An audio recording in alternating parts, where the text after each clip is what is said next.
Just a quick heads up that these are adults having adult conversations about things that take place on a show where the adults use a lot of adult language. All this to say there might be some salty language ahead, so please plan accordingly. You know, Rupert, guys have underestimated me my entire life. And for years, I never understood why. It used to really bother me. But then one day, I was driving my little boy to school, and I saw this quote by Walt Whitman. It was painted on the wall there. It said, "Be curious, not judgmental." I like that. So I get back in my car, and I'm driving to work, and all of a sudden, it hits me. All them fellas that used to belittle me, not a single one of them were curious. You know, they thought they had everything all figured out, and so they judged everything, and they judged everyone. And I realized that they're underestimating me. Who I was had nothing to do with it. Because if they were curious, they would ask questions. You know? Questions like, have you played a lot of darts, Ted?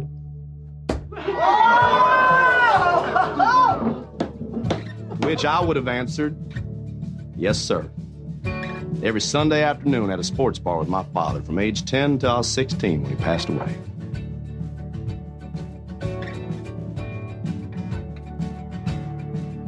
Barbecue sauce.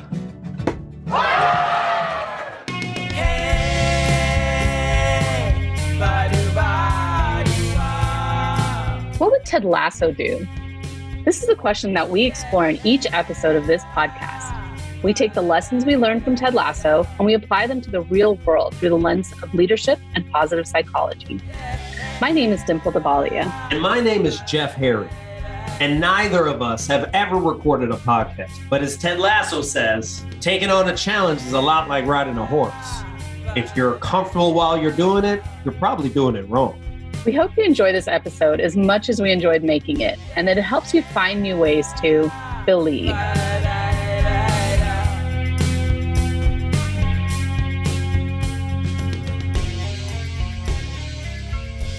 So, how's it going? I just finished the episode. Drama! Yeah, for sure. Let's jump into it. This was episode 8, Diamond Dogs. It was written by Leanne Bowen, directed by Declan Lowney. So what came up for you? What do you feel like, what was like the big overarching thing that you saw? Think about the beginning, you know, Nate's still under the bus. That's how he starts. Ted doesn't know what to do. He's just slept with someone. He doesn't know how to handle this and like dealing with like something that doesn't match his own personality. And then Rebecca's like telling that dude, get out. What am I doing? It's my house. It's my place. Get out of here. So like, that's the beginning of it, right? And this is coming off like such a feel-good episode too. So now that they are feeling good, now the radical honesty in order to move forward must come out. Yeah, 100%. So for any listeners, I just want to say that we are dealing with some tech issues today. So we're moving forward with recording. So if you hear a little clicks here and there, it's just some internet issues that we're having. So with that being said, I completely agree. Like definitely honesty was a big part of this. But for me, like what really came through was one of what I think is the most important skills that a leader can have, which is emotional intelligence. And to me, this whole episode was such a demonstration of emotional intelligence and all the facets of it. And so for people who don't know, emotional intelligence is really just that ability to, you know, understand our own emotions and use them and manage them in ways that can help us not feel as stressed out, make us communicate better with other people, make us be able to empathize with other people, help to diffuse conflict when things are challenging.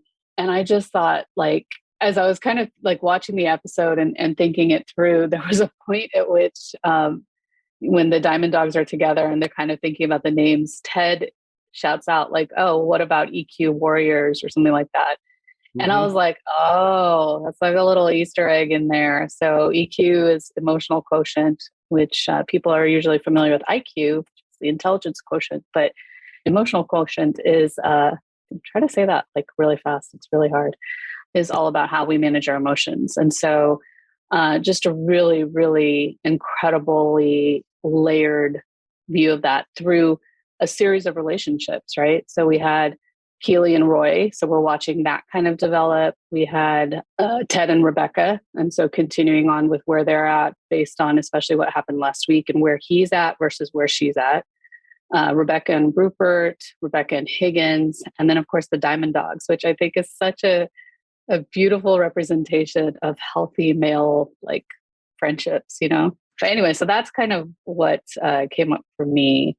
Yeah, I love when the Diamond Dogs swooped in to like solve any problem. I love how Nate even came up with the name. Nate came up with the name right after he threw up. And there's something interesting about that brainstorming of like, you know, when you're throwing out, especially, you know, whenever one brainstorms, like people are always trying to be perfect.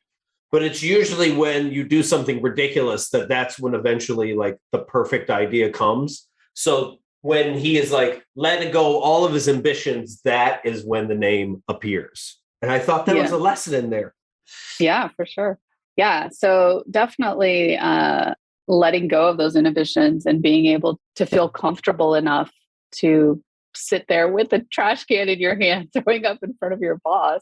I think that's big. That's really big. But I think that goes back to, you know, so with this idea of emotional intelligence, there's really kind of 4 things that we're looking at. So we're looking at self-management. So this is how we control our own feelings and emotions and behaviors. There's self-awareness. So being able to recognize how our emotions show up and how they impact how we think or behave. And then there's social awareness, which is where we're able to take in the cues of what's happening around us. And then relationship management, which is like that ability to build those really strong relationships, communicate clearly, and just like create that space where people, you know, that space of psychological safety that we talk about where people feel safe. And so I think like that's, you know, in terms of the lesson with Nate is like, it's demonstrating that Ted and Beard have created such a space, that relationship management piece of it. Like they've managed to create a space where Nate, who when we first met him could like barely like speak to Rebecca, he couldn't speak to Rebecca, is now in this space where he can show up in this way that most of us would be like, I can't show up in front of my boss that way. I mean, that's pretty extraordinary. And even just like before the Diamond Dogs actually meet, like coming off the bus, like Beard is a great example also of someone who just is like always watching and noticing and taking it in. And he's been watching Ted on this 5-hour bus ride. Mm-hmm. He's like, you didn't say anything. And then Ted finally tells him what happened. And he says, I'm going to tell you, but I don't want to talk about it again. I don't want to do, you know, like goes through this whole list of things. And then as soon as he's done, Beard's like, you want to talk about it? Yes, please, right away. You know? And so he has that ability to look a little bit deeper, which I thought was really cool. And the reason why I resonate with the idea of radical honesty was because then like Ted has to actually be like vulnerable to the Diamond Dogs, right? And they are like, and then they are really truthful to him because they're like, did you have fun? Is that something like, you know, why do you feel guilty about it? Why do you just enjoy the fact that that's what happened? And she's struggling for that because then again, he's just like, it's challenging his identity of like who he is or who he thought he was. And this does not match up with that. And they're calling him out on it. Why? Because they're close to him now. Even Higgins, like they're all calling him out on his BS, which is great. Yeah. And to your point of attunement from the past, they're all attuned to each other now too, right? Like to that point of where Beard was they like, you know, the cutting scissors joke, you know? Yeah, cutting some slack. And so, and they all just fed slack and you're like, oh. Yeah, they all just fed off of each other and like, and as he said, like they stuck the landing, you know? And so that attunement that you talked about comes again when you're in that space of like feeling connected to the people around you. What about like as Roy kind of gets introduced to this, what did you make of that? Which part? The part where at first he's not very like open and Keely doesn't understand where he's coming from. So she's just like, you're not showing me attention. And then later on, he actually reveals what is he's actually busy with. I actually really love that part. It's really quick what he says, but he goes, I went to yoga. The reason I was busy was because I went to yoga. And then afterwards, someone was going through a divorce. So then we went drinking, and then we ended up hanging out and watching some drag queens. And I was like, whoa, that's a lot till 2 a.m. It's just like, talk about radical honesty.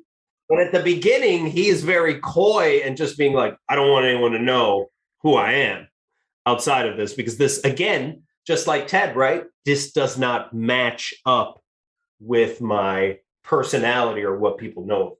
It's interesting because I feel like this episode shows like an evolution of emotional intelligence. So on the one hand, you've got like Jamie, who's just like clueless, right? So when he shows up at Keeley's house, and she asks him like, how's it going? He immediately reverts to himself, right? Like, oh, I scored this many goals and I did this and I did that, and never asked her about her. Like, it's all about him.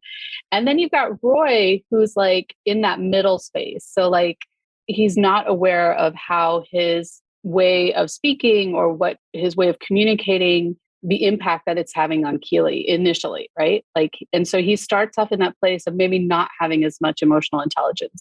And then we watch the arc of he goes in and when in that initial conversation that they have in the press room, when she confronts him, he's just like, and he explains like what he did and stuff. He kind of stops and he pauses and he says, I'm trying to do things differently this time. I should have told you that. I apologize. And so he's able to like recognize like, oh, okay, I have to communicate in a different way. And he can own that and take that in. And then you get like, where Keeley tells him, okay, great. So in the spirit of honesty, like, I slept with Jamie last night.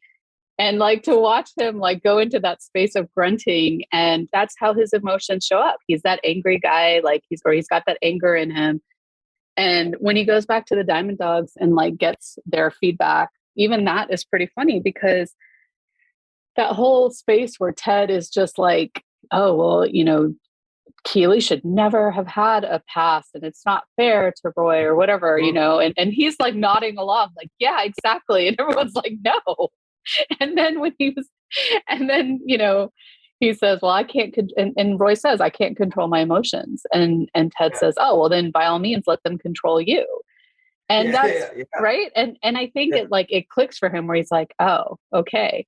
And I just love that line when he finally goes back to, and then the whole thing where they like bring it home and tell him to get over it, like grow up and get over it. But when he goes back to Keeley and he says, I'm over it. I'm not a baby child.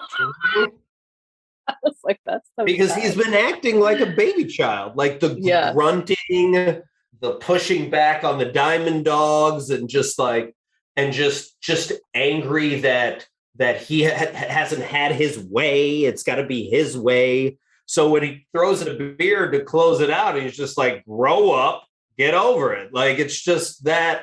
And it's just like the Diamond Dogs coming in. And it's like, woo, oh. When they all talk about attunement, when they're all like, oh, you're like, oh, this is amazing. Yeah. Like everything is working. Yeah, they're in tune. And also there's the fact that Roy even came to them. Roy could have just walked out once the Diamond Dogs swooped in. And mind you, they swooped in quick too. Like it was less than like 30 seconds, and they already know what he's going to talk about. Like they're like, oh, Nate's like, oh, it's about Keeley, right? So the fact that they're on like that level just shows how much they've like grown. Yeah. And then again, radical honesty, right? Like they also talk about psychological safety. They can be so honest and blunt with Roy. Yeah. Now, like, because think about it just a little bit earlier when Nate was really honest with Roy when he was calling it all of the players out. Yeah. Like he was intimidated talking to Roy. And now he feels he's in a safe space with the Diamond Dogs to call him out on his BS. Yeah, 100%. Well, and it was interesting, even taking it back a step further, the fact that Roy would come to Ted at all, right? Like the Diamond Dogs for sure. The fact that he stayed, he didn't just walk out, Mhm. but the fact that he even came to Ted to talk about a personal issue, you know, Mhm. when you think back to like the very first episode where he's like talking about, you know, Ted being Ronald McDonald and stuff, like he had no respect for him. And now it's like he's come like full circle to be like, okay, this is someone I trust and he's going to give me advice that I can take, you know? And of course, Ted calls in others because he knows that it's not about one person giving the advice. The other thing that was interesting is when Ted walks in and sees Roy, Roy is looking at the Pyramid of Success. And I paused on that. And actually, I pulled up a copy later and I was looking at it. And what's interesting is so many of the blocks in the Pyramid of Success and the things around the edges that contain what's in the pyramid are all like different aspects of emotional intelligence, which I thought was really just, again, those little details that they throw in there. And so you've got Roy looking at that and studying it when Ted walks in, you know, I just thought that that was really kind of cool. And looking skeptical at it as well. Like, I both am interested and I'm like, I don't know if I like this. But the fact that he's even in the room is really big because, you know, when I talk about play a lot, I talk about like the idea that like what makes play great is choice. And he's chosen to be in the room. He's chosen to play with the Diamond Dogs. And then later on, when he's talking with Keeley and he's just like, I'm over it. Then she starts to play with him and then sees if he's willing to play. When she's like raising her hand, independent woman, you know, regular independent woman, online magazine, independent woman, international. Like he could have just been like, I'm done. But he's like, if I want to be with her, I need to get in attunement with her. So I must play as part of this. But then he also draws the line when she asks him about the curvature. So he's like, okay, I'm done. Okay, I'll see you on the pitch. So I want to talk about their relationship. There's so many articles and stuff out there about the relationship. And it's just, I love how they start out, you know, like from the very beginning, like this is the foundation that they're building and they're being so honest in communicating with each other. Like it didn't start off great, right? Like they had this amazing kiss and then there was no communication. And, you know, so we've got like Keeley, like being vulnerable and going into the training room the next day. And you can tell she's nervous, right? Like we've all been there where you kind of like someone, but you're not sure because like they haven't, you know, like there's all these games people play. And so she's like trying to figure it out. And she, you know, she asks him to have coffee and he's like, no, I'm busy. And I can understand that feeling of like, if you think about like she was in a relationship with Jamie where he was lying to her and like he was bringing extra dates to events and, you know, and so there's that baggage that we carry into new relationships based on things that have happened. Right. And so I'm sure there was a feeling of like, oh, he's gaslighting me. Like he's not really being honest or, you know, how do I know I can trust him? What's funny is she's texting him at almost 1 a.m. first of all, which I'm just like, oh, I didn't notice that. Oh, wow. Yeah. It was 1 a.m. Oh, because she's used to that. Right. Right. And so she's texting me at 1 a.m. and it's 12:55 and then it shows that he read it at like 12:56 and then he doesn't respond. And so she's sitting there like, come on, Roy, you know, in that moment, I was like, oh, I get it. Because that's like one of my biggest issues is like with text messages. I try so hard to respond to everything because I hate that feeling of being left hanging, you know, and I always like, I don't want to leave other people feeling that way. And I just like, I felt for her in that moment because, and the problem is we've talked about this in the past, that our mind goes into all this storytelling about, all right, he's up and he obviously read my message. So like, what's he doing? Like, why isn't he writing me back? Like what, you know, and we go into that space, which just primed her for the arrival of Jamie, who's also showing up at her house at 1 a.m. Right. And so it was just like the perfect storm of things to happen to get her back down into that place. And also just thinking about the idea of ghosting, right? What is ghosting? But like the opposite of attunement, because you like put yourself out there, you're vulnerable, you're almost like in the playground where you're like, do you want to play? And then the person not only just doesn't say anything, just like walks away. Yeah. So then you're like, you have those like issues from like your childhood, and you're like, oh my God, no, all over again. I didn't even notice it was at 1 a.m. that she texted him. That's interesting.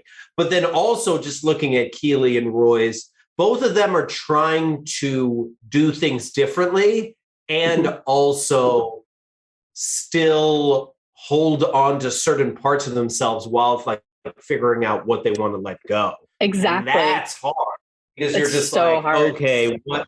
Like it's just in Keely's, and Jamie's nature to be like, oh, well, it's 1 a.m. So we might as well do it. And it doesn't have much meaning, but for him, it's totally different. And then for Roy, he's just like, okay, I shouldn't have an issue with that because frankly, I just slept around and I know how to do this stuff. So just watching them both struggle with the idea of like, I want to be better. I want to be more than what I've used to be, but I also don't know how. Yeah. And I think that is a fascinating thing that you can take with like any relationship of like, that's the crossroads, right? Of like, do I want to evolve, but then do I lose myself in the process? Or do I want to evolve and can I still be me? Yeah, I completely agree. And like being able to ask that question, and also like it takes a lot of courage, right? To like say it out loud. And so when he says that, like, I want to do things differently this time, it's almost like you can see her shifting into that space too, because that's when she says, okay, well, I need to tell you. She didn't have to tell him she slept with Jamie, right? Like she didn't have to say anything, but he's trying to be more honest. And that's another really interesting thing. Like we've talked about with Ted coming into the team and the influence that he has had just by being himself, right? So sometimes when we have the courage to show up and do something a certain way, we inadvertently kind of give the people around us that courage to show up in that way too, What comes up for me when you say that is like the oversharing, right? Because so Keely shares because she wants to be honest. Ted at the beginning wants to share with Rebecca that he slept with her friend. Sassy, yeah. And it's like, and that is not EQ. Like that's just not emotional. That's just you just. So it's interesting how like sometimes people are like, oh, okay, so I should just be radically honest all the time. It's like, no, it's different depending on the situation. Meaning like you have to identify what it is that you're not comfortable with typically, and then try to break out of that. In Ted's case, he constantly is oversharing. And this time it's just like, no, just own it and move on. It's not that big of a deal. And for Keely and Roy, it's the exact opposite.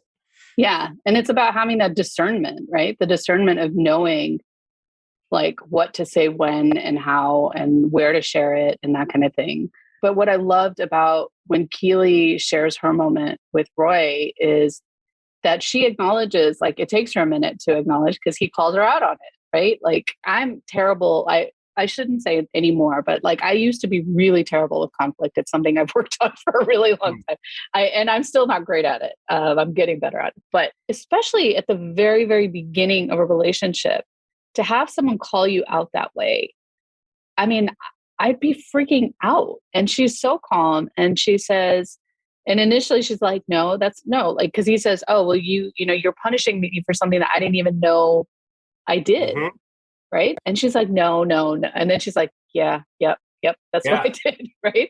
And she recognizes, all right, like he's being more honest. I need to be more honest. And once she's able to say that, she goes a step further though, and says like, I'm going to need you to be okay with this if we're going to move forward. Right. Yeah. And that's huge. Like that's such a risk, but it's such an important risk because otherwise, what kind of foundation is it going to be? Like if she's constantly thinking like, oh, he's got this in the back of his mind, like this idea of radical honesty, radical responsibility, like what I love about it is if you've got two people who are in the same space and willing to honor that with each other, then you take away that sense of like, I don't know what the other person is thinking because you can take them at their word, right? So when he says, like, I want to do things differently, I want to be more honest, she's able to take him at his word and believe that what he's saying to her is the truth, and then when he does come back and says, I'm over it, and she asks him, well, why should I trust this sudden change of heart? And I love his response about, I like you more than I hate him. And I think that's such a nice response because it's honest. And just barely. He's like, and just barely. Just barely. Exactly. It creates that space though, right? So we're now like, when they move forward, she's not going to have to worry that if they get into an argument in his head, he's like, oh, well, she slept with Jamie. And he's not going to bring that back and like use it against her, And I think of I even think of my relationships. The relationships I had that have been the best started off by us calling each other out on our BS.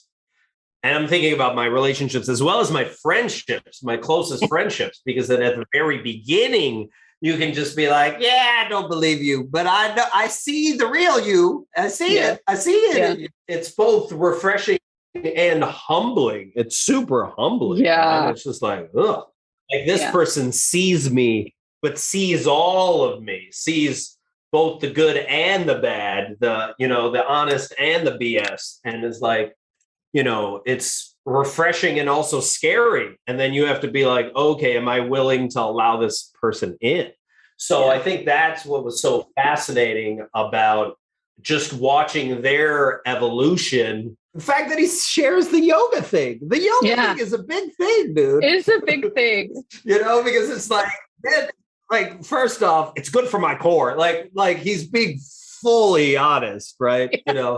And then she's like, I'm gonna kiss you now. Like they're like saying exactly what they feel, right? Mm-hmm. So I don't know. That was quite refreshing. And then also the fact that he grabs the camera from the paparazzi or whatever, because unlike Keely in the past, she would hate that because she's like, oh, this is actually good for press or whatever it is, or whatever, or maybe she would, I don't know.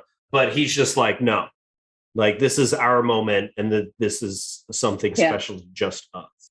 And he's also thoughtful enough to be like, here are pictures. Now there's pictures of us. Now our pictures from our first date. So I'm still staying me, meaning like, I don't want to take a photo of us standing in front of each other, but I'm taking advantage of this situation because now I don't have to take photos of our first date. Here you go. But the other thing is, like, to your point about like the yoga and stuff, like we've talked about the writing on the show, but it's so phenomenal because just in that like 20 seconds, they like give us a whole new side of Roy. Like we see how soft he is, in such, or like, and I shouldn't say soft because soft makes it seem like it has a negative connotation to it, but like, he's just like pathetic. Yeah, and like the fact that he, knows that one of the yoga women is like going through a divorce and needed to talk. And like, he was like going to be there for her. And then I don't know if you caught it at the end when they're walking away. Because like when they first are walking, she's like, where are we going to dinner? And he says, oh, it's a surprise. And then as they're walking away, he's like, come on, I'm cooking for you. Yeah. I was like, oh, that's awesome, Yeah, like so, I'm angry about it, but also that's what I'm doing for you because I care. It's like this whole other, like, he's like the Tootsie Roll, right? Like that hard exterior and that like squishy interior. Okay, so let's talk about Rebecca and Ted though, because I feel like this is the super juicy one because it's got everyone's favorite monologue in it. And so we start out like with them, it's like the day after and he's now brought biscuits and truffles, right? And so there's that piece. And then he drops him off and he's about to leave. He's like ready to go. And she's like, wait.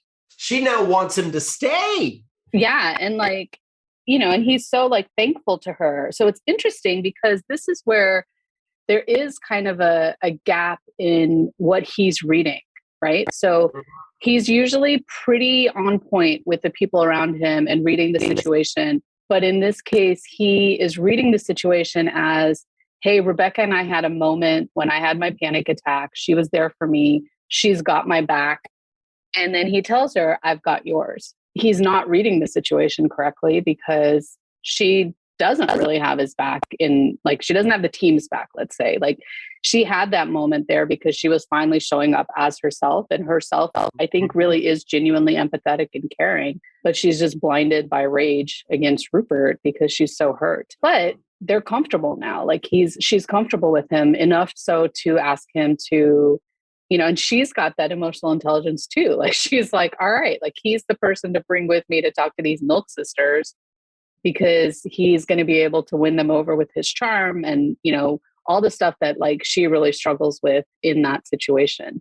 Yes. Well, she's also asking him for help, which is like rare for her. And also asking to spend more time with him, which, like, is not normal. Yeah. Yeah. But I think it's asking to spend time with him, though, out of, like, a selfish need, not because she's like genuinely excited, Yes. But she sees that he can actually help, and she's willing to actually help and have him help. Yeah, 100%. That's why when it gets to the scene, I love this scene. It's my favorite scene of the entire season. When they're in the bar, and I had forgotten because I've only watched it once. So like, I forgot that he had purchased what Rupert had purchased, the 2.9% from the sisters, and then given it to Rebecca. And it was like, oh man, like, oh, like, this is like evil, like on another level of, and to do it as a way of announcing that he was getting engaged to her. So gross. It's like, it makes sense as to why Rebecca gets so much joy out of Rupert, because he's doing that exact thing to her 10 times worse than she is. So she's like, this is the least I can do. I just want him to be in pain and suffering because he continues to emotionally abuse, even though he's now not there. And then to have the audacity to be like, yeah, now that I've bought this 2.9%, I'm going to be sitting right next to you every day and then criticizing you every day. It was like, oh my goodness, like, this dude is freaking evil. So that's why it's fascinating when Ted is just like, he starts to play with the darts, right? Talk about, like, being honest, right? And just, or not showing your cards, and showing your cards, throwing it with his right hand. And he's just like, oh, what's this game? I don't know this game.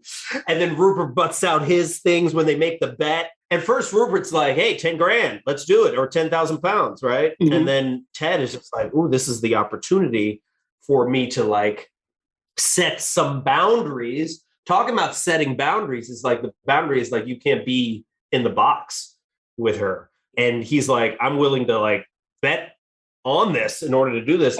And then when it switches to the left hand, then it's like, oh, then this is on, like, let's go. So yeah, I was so excited just for this part. Like, yeah, this is my favorite part by far. Yeah. I love this scene too. It's one that I've actually, like, shown in workshops and stuff too. Like, I think it's such a beautiful example of, and again, this scene, I think, is where all four of those parts of emotional intelligence come into one space. And so on the self-management piece, you've got Ted, who's able to control his own emotions in that situation, right? And he's adapting to what's happening around him, to the point of where even when, like, Baz and those guys are, like, Ted Lasso sucks, like, he can stay calm. He sees the way Rupert's talking, he can stay calm. And then the self-awareness piece, he knows his strengths. He knows he's a good dart player, and he has confidence in that, right? So that's the self-awareness. And then the social awareness is just the empathy that he has for Rebecca. He's seeing the way that she's being treated. He's understanding, like, how she's feeling, what needs she has in this moment. And he's picking up those emotional cues, but he's also picking up the cues that Rupert is sending out, including his arrogance, right? Like, he knows he's setting him up. Like, he knows that a guy like Rupert, believes that he is, like, the king of everything. And so setting him up in that space, like, he's got that social awareness to know that. And then just that relationship management again. So in this case, it was really about, like, how he's been slowly building his relationship with the community, right? So you once again see Rupert, who's just such a jerk, and everyone in the pub loves him. right? He's buying drinks for everyone. He's like, all right, if new Rebecca, well, he doesn't call her new Rebecca, but if Rebecca, hits the dartboard, we're going to cheer like it's, we just won the FA Cup. Like, it's all this stuff. But Ted sees like, okay, that's not the case. And he's already started creating like such a relationship with the people in the community so that even when Baz says that Ted Lasso sucks, he's able to switch it into a positive and say, you know what? Yeah, you're right. Like you, Jeremy and Paul have been refreshingly candid about your feelings, right? Yeah, right. And he just kind of laughs it off. He remembers our names. And yeah, it's just exactly. Like, don't be happy that he remembers our names. But they also are happy that he remembers their names, right? 100%. And by the end, he's actually toasting with them, which is like so funny because through the whole game, they're like cheering against him, right? They're cheering for Rupert. It's interesting that you say like that he's kind of lying about like not knowing about darts and stuff, because there's a lot of discussion about this on like the Ted Lasso groups where people are like, he talks about being curious and asking the question, hey, Ted, have you played a lot of darts or something like that? And people are like, well, Rupert does ask at the beginning, do you like darts? Yeah. And so I was reading, like someone made the distinction, which I think is a good one, that there's a difference between those two questions, right? Like, especially when we learn that he played darts up until 16 when his dad died. And so it's possible that he knows a lot about darts, but he doesn't like them because maybe he associates that with the death of his father or something that, may actually be painful. And so there's like a little bit of distinction, like where he's hustling. He's hustling. Exactly. He's hustling, which is not lying. It's just hustling. It's just exactly. And it's the first time with Rupert where he's not nice to Rupert. He's just like, I'm done. Like he, up until that point, he had been respectful to Rupert. But when Rupert made some comment and he's like, whoa, I'm holding the darts. Better manners when I'm holding the dart, please. Better manners when I'm holding the darts. That's at that point where he's just like, I'm done. Yeah. And then he already knows when he turns to who is the person that runs the owner of the bar, May. Yeah. And he's just like, what do I need? And she's like 777s, double 20s, like saying her thing. And it's just like in darts, which is a very European game, not as much like here, like that's really difficult. So, and he's just like, okay, like he's built it up on purpose this way. And it was always in control, even though Rebecca was like, what are you doing? Like, no, you're going to give him even more power. We can't have him win again. And he's literally saying to her, he's just like, if you really want to like beat him, then we have to actually play him instead of being scared of him. And like, I'm done. Like, I'm ready to. So, and then that whole part of like when he goes into the curiosity, it reminds me of like my colleague Lauren Yee, who talks about curiosity all the time. And she talks about like adulting like a kid. And it's this idea that like kids are curious, dude. Kids are constantly asking questions. And it's almost sad. Rupert's almost sad because he's lacking such curiosity that his life is always going to be the same. It's just always going to be the same. Like and it's to the point that he can't even be away from the game, that he needs to fight to get back in to be part of Richmond because it's his identity of like his praise. And outside of that, he has nothing. Like if he's not beating Rebecca in some way or winning in some way, then it's empty. And basically that's why I find it so also powerful about Ted, because he's not only saying like, oh, you lack curiosity and now I'm going to kick your butt, but your just life is kind of sad. Yeah. Yeah. Well, and when like barbecue sauce and I'm like, let's go. Yeah. Well, so the thing behind barbecue sauce is another big topic of discussion in these groups. And so someone mentioned that, in Kansas City, one of the main barbecue sauces or the most famous barbecue sauces that comes out of Kansas City is called Bullseye Barbecue. And so instead of saying bullseye as he throws it, he says barbecue sauce. I was like, oh, that's pretty cool. To the issue of what Ted said, about the better manners. Like, I really love that as well, because he's not yelling or screaming. He's just like, he admonishes him in a way that is still feels kind of respectful. And it reminded me of, have you ever watched Mad Men? Mm-hmm. The first or second episode of Mad Men, Don Draper gets into the elevator and there's these two young guys in there and there's a woman and they're just like making comments about her. And you can tell she's really uncomfortable. And Don looks at both of them and he says, take your hats off. And he's like, take your hats off. There's a lady present, you know, and without even saying like anything else, like he's admonishing them to like be respectful and not behave that way just by, you know, the symbolism of take your hat off, because that's being respectful, you know, and it reminded me of that, which I thought was really cool. And then the other thing I was going to say is when I work with leaders, I talk a lot about curiosity too. Like, I think it is genuinely the most underrated tool we have in our leadership toolbox, because for the exact reason that you talked about, but like when we are not curious, we're judgmental. Like we are so filled with judgment. And that's exactly what Rupert is, right? Like he's so filled with judgment about everyone and everything around him. And again, he has no humility and he thinks that he is just everything. And it's just such a beautiful scene. And what's interesting is that this script, as it was written, was actually very different. Like that monologue was very different. And Jason Sudeikis, right up until like this minute that they shot, was like reworking it. And so a lot of it just came out in those last few minutes before they actually shot it, where he was just thinking it through. And I'm just floored, because it is one of the most like impactful monologues that I think most people have ever heard. And it packs in so much stuff. Like we learn a lot more about Ted, but also we just get this thing about like, oh, right. When people have an issue, it's not about me.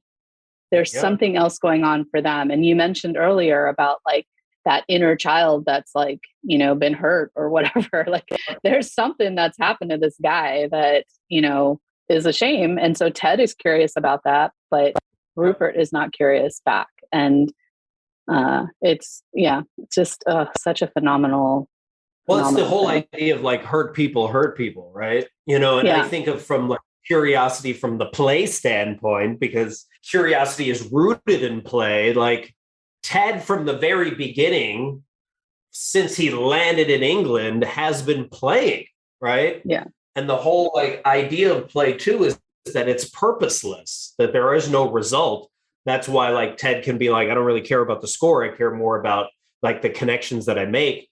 So the thing that's so sad about Rupert is the only way in which he can interact. I wouldn't even refer to it as play. I don't think Rupert knows how to play because he has to always win. There has to always be a result.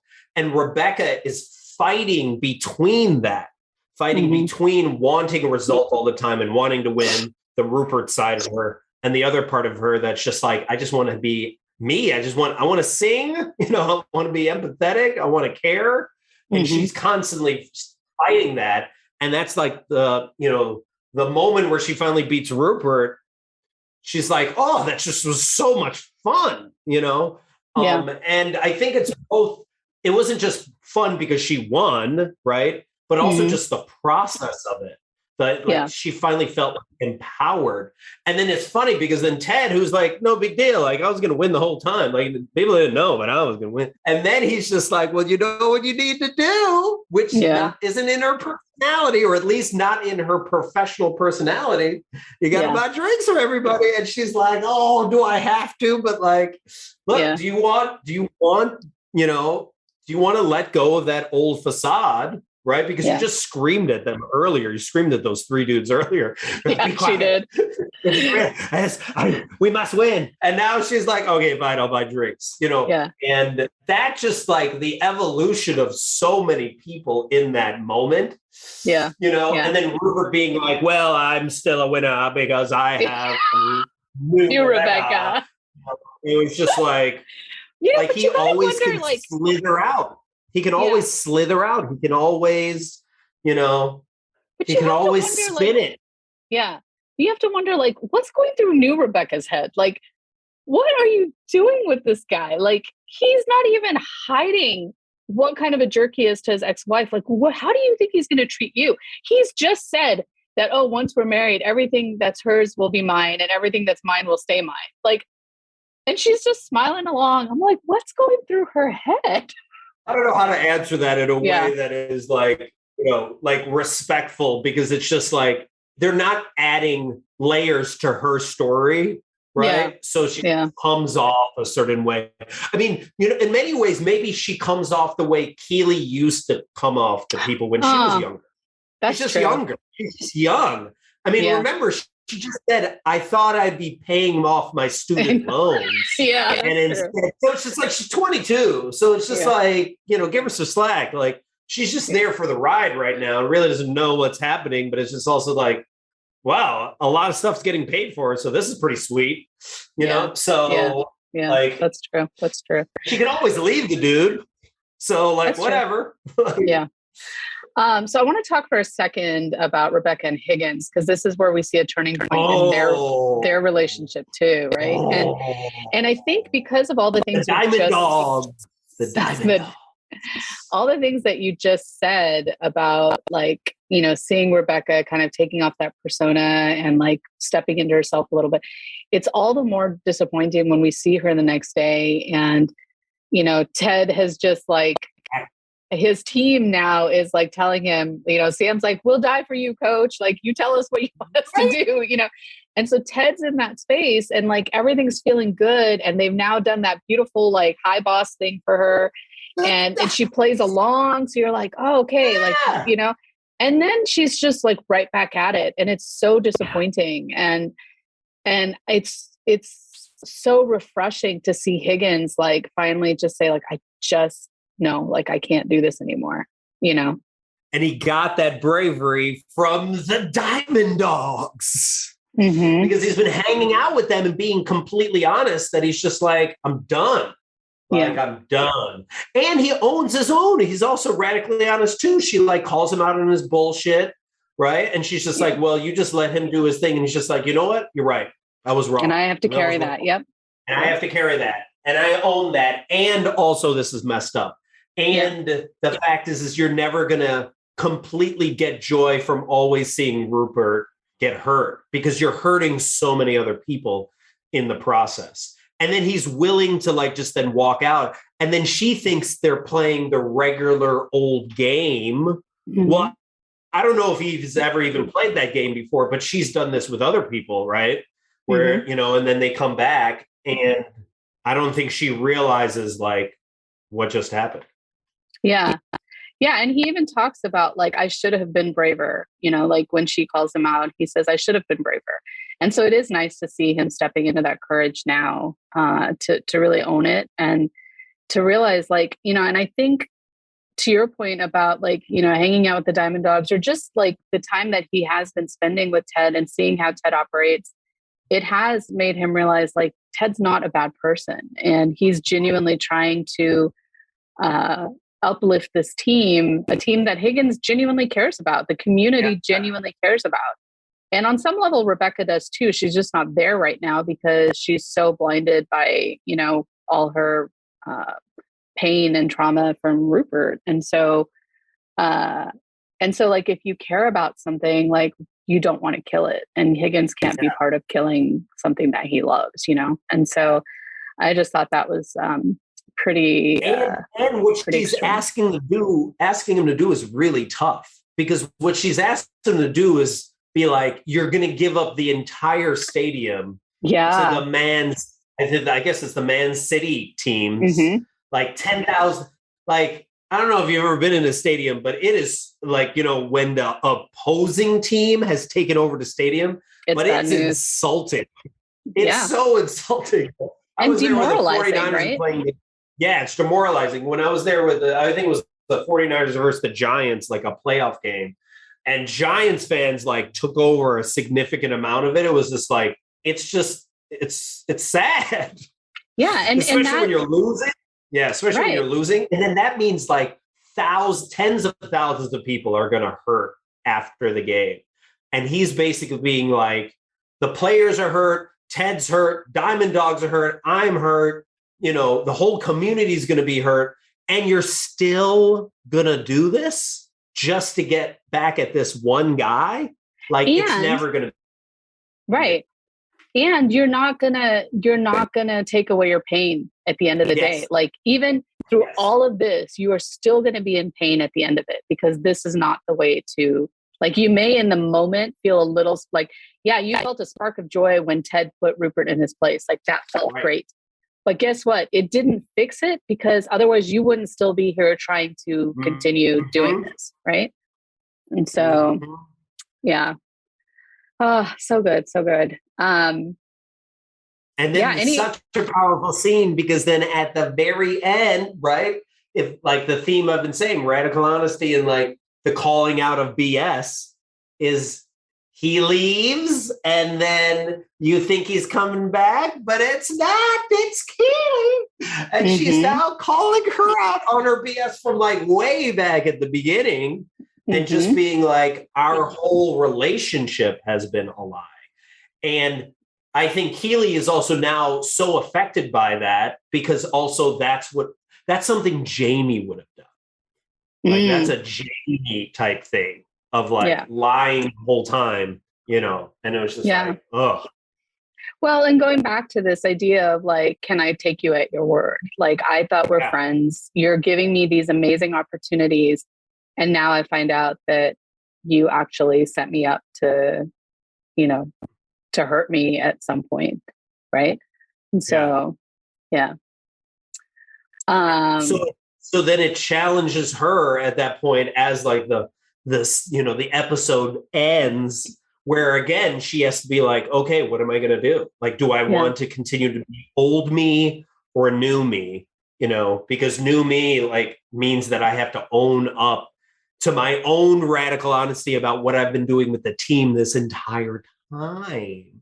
And then you're like, oh, is she going to do anything? Is she going to say something? She's not going to say something. And then you're like, oh, I don't know. Oh, such a good episode. So one thought that came to mind as I was driving the other day, and I had this moment where I was listening to a story on BBC, and it was about this snowboarding company. I think they're called Burton, and they're like an American snowboarding company, and they're in Xinjiang, China, and that's like the place where all the Uyghurs used to live, and the Uyghurs are like this persecuted ethnicity, right? And it was a phenomenal interview, because the guy they interviewed, he was like, I don't know if he was the CFO, CEO, something, and the journalist was like, well, I mean, are you aware of like the human rights abuses happening here? Blah, blah, blah.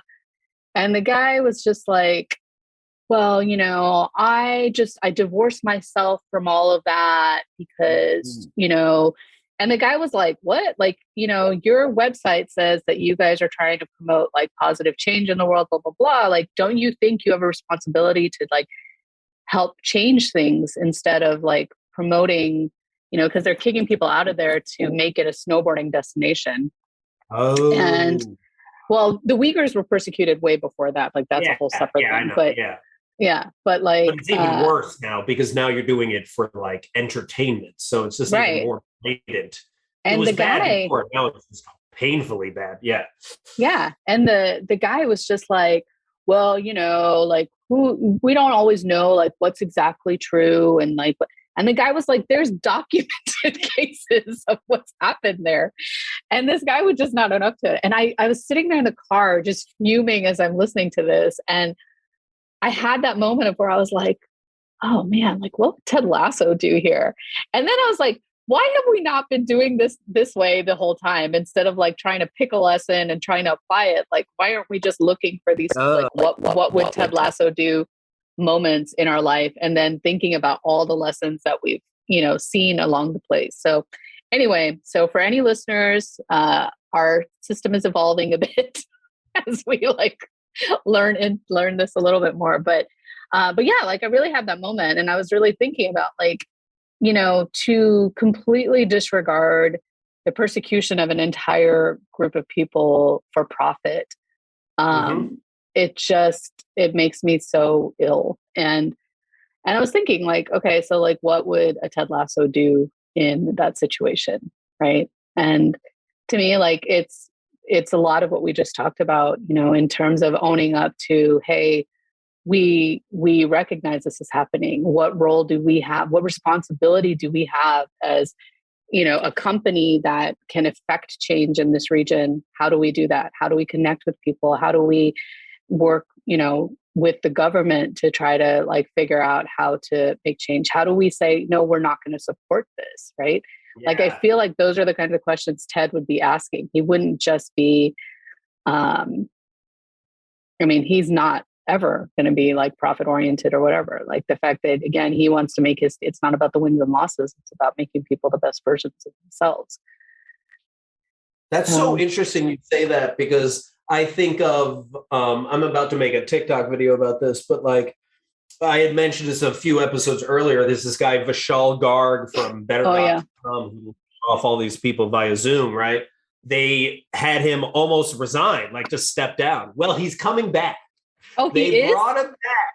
Oh, I didn't even see that. They brought him back. The board brought him back. And I don't know if the board brought him back because they just didn't have the power to get rid of him, but whatever the case may be, it's a perfect example, just like Rebecca, right? Where they're bringing this person back that's going to negatively affect thousands of people that work for the company, as well as everyone else that has been laid off for the company, and because like, again, it's about like the win. It's about the lacking of curiosity. It's about like not addressing like the bigger issue because they don't want to be honest about it.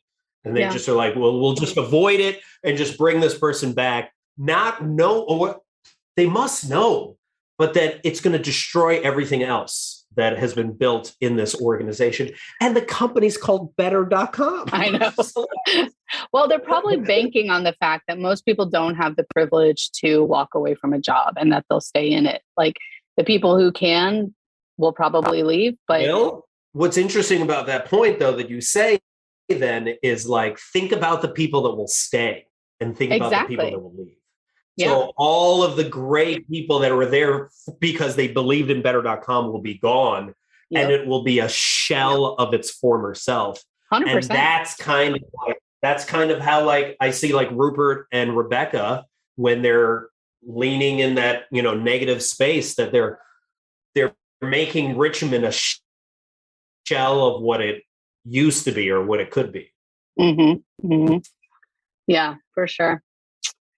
Oh, so much that these private sector companies could learn from Ted Lasso. Any things you're going to be inspired to do this week and take on from the perspective of what Ted Lasso do? Well, so I'm actually going to just stay open. I'm going to actually be a lot more intentional about noticing when scenarios come up and asking myself that question to say, oh, well, what would Ted Lasso do in this situation? Because I think that we've covered so many like different lessons now and different aspects of positive psychology and other things that I think that there are numerous times during the day, whether it's in like responding to an email that is frustrating or a text message or, and thinking about like, okay, well, what would he do in this situation? Like, how can I do it better, be a better version of myself. Right. So that's kind of the approach I'm going to take moving forward because I like that. Yeah. So in honor of the amazing monologue, I am going to embrace my curiosity even more. I'm going to double down on my curiosity and see where that takes me. Oh, I'm excited. Well, I can't wait to hear about it. So thank you. It's another fun conversation. And as always, I appreciate you. And I appreciate you too. And thanks everyone for listening. We'll talk to you next time. Yeah.